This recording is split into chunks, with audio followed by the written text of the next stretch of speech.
So அதே வச்சு நான் நாளைக்கு கிளம்ப போகிறேன். என்ன செய்ய போகிறேன்? என்ன 2 நாளைக்கு நல்லா சொல்லி குழந்தை மாதிரி சொல்லித்தாரா? ஆமாடா, நாளைக்கும் நான் எங்கள் அம்மாட்ட கேட்டேன். என்னடா பேசிட்டு இருக்கீங்க? என்னடா பேசிட்டு இருக்கீங்க சார்? ஒன்றுமே பேசல சார். நீங்கள் சும்மா சொல்லுதா சார்? இவன் தான் சார் பேசிட்டு இருந்தான் கஷ்டப்பாங்க பற்றி பேசியிருக்கீங்கன்னு எனக்கு தெரிஞ்சிருச்சு. நீங்கள் படிக்கீங்களா என்ன தெரியும்? நான் சும்மா உங்கள் உட்காந்து பார்த்துட்டு தான் இருந்தேன்.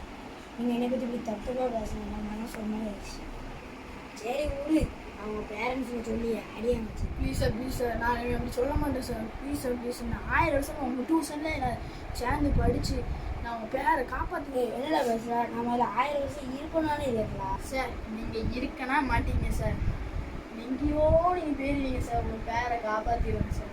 ஏய், இந்த காமெடிலாம் ஆனால் இல்லை சார், காமெடி போட்டாங்களா? வச்சு வாங்க பாட்டு விடுவோம் காமெடி. அடசி உட்காருடா வஸ்து. அவன் நான் நேற்று ஹோம்ஒர்க் கொடுத்தேன், ரைட்டிங் இருக்கு. முடிச்சிட்டிங்களா? முடிச்சிட்டேன் சார். ஐயோ, நம்ம வேறு முடிக்கல, என்ன செய்ய போகிறோமோ? இவன் என்ன சூப்பராக படிக்கான். என்ன முடிச்சிட்டியாடா? டே முடிச்சிருப்பான்னு நம்பு. டேய், நான் முடிக்கலடா. நான் முடிக்கலடா, சும்மா ஒரு ஆக்டிங் தான். அதெல்லாம் பார்த்தேன் சார். சார் பாருங்க, வந்து செக் பண்ணுங்க சார். என்ன நீ முடிக்கலையாடா? அதான் பார்த்தேன், முடியே சரியில்லை. பார்க்க அடியை மட்டும் பாரு. டேய், ஏன்டா சொன்னேன் உங்களுக்கு சேரவே மாட்டேன் பாரு.